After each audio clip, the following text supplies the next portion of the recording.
Pour les insurgés de Benghazi, c'est le symbole de la violation du cessez-le-feu par les forces de Mouammar Kadhafi et aussi une petite victoire.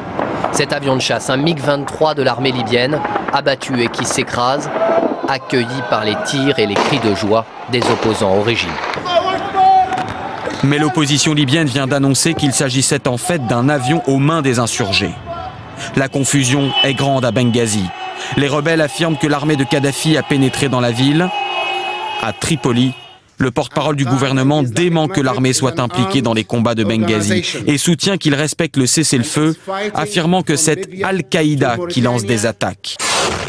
Pourtant, ce document amateur, tourné par des insurgés dans la ville de Misrata, à l'est du pays, montre des bombardements faits par les forces de Mouammar Kadhafi qui auraient eu lieu hier, moins de 24 heures après le cessez-le-feu demandé par l'ONU. Tout au long de la nuit, déjà, plusieurs explosions avaient éclaté sans qu'on sache s'il s'agissait d'attaques de forces gouvernementales ou de tirs de batterie antiaérienne. Bien décidés à résister, les insurgés sont sortis de la ville hier soir pour en découdre avec les forces de Mouammar Kadhafi dans la région d'Al-Magroun, à 80 km au sud de Benghazi. Les habitants fuient par centaines.